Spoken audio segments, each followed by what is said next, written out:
Hi, this is Colton from Tech Services.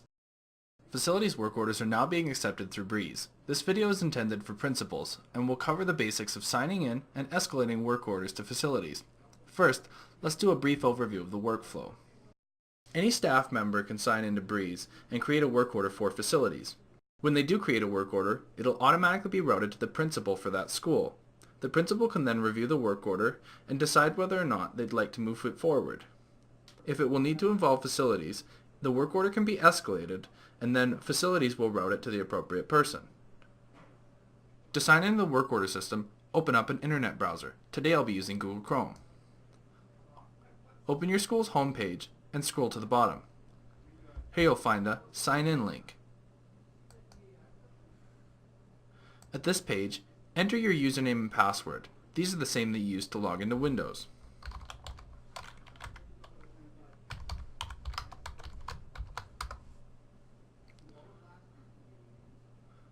Once you've signed in, click on this Work Orders button.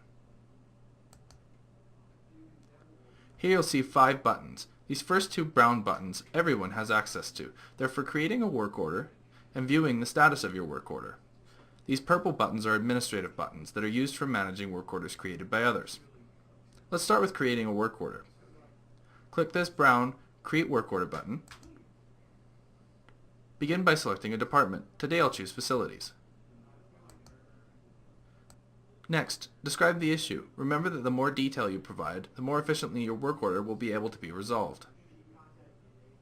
To finish up, click Create. The screen will stay open and allow you to enter another work order. To back out of this screen, near the top click the Work Orders link.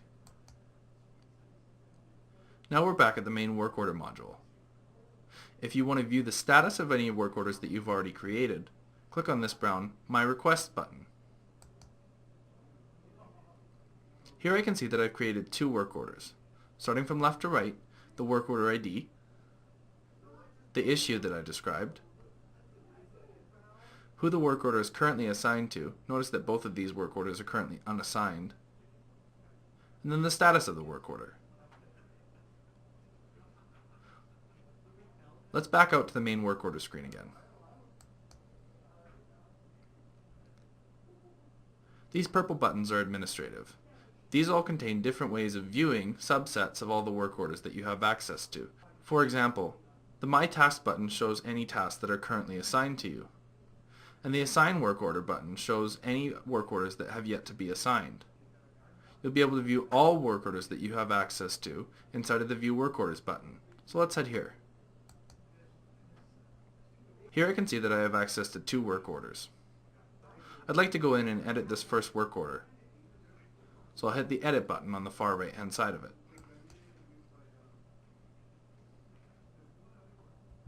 Let's have a look at the issue.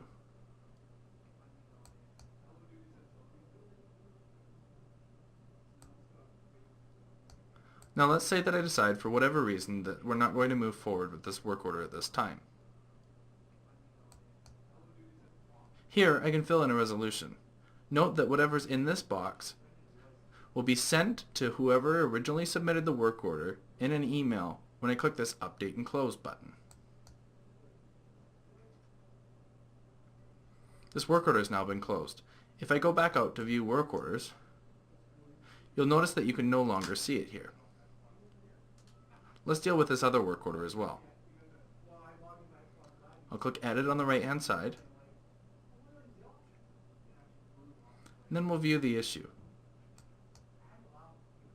This looks like something that I'm going to need to escalate to facilities. If I had any notes here, I can come under the Activity tab.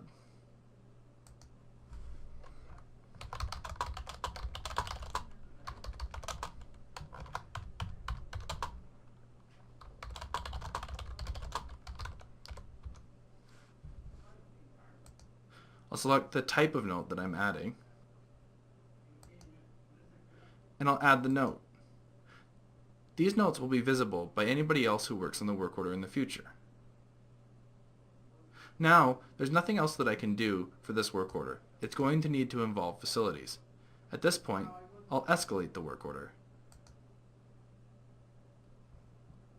This work order has now moved up from the principal level to the facilities level, which means I'll no longer be able to see it. It's ready to be assigned out to one of the facilities members who will actually carry out the request. That concludes our basic overview. When you're done, don't forget to sign out. If you have any questions, please feel free to email them to helpdesk@wolfcreek.ab.ca.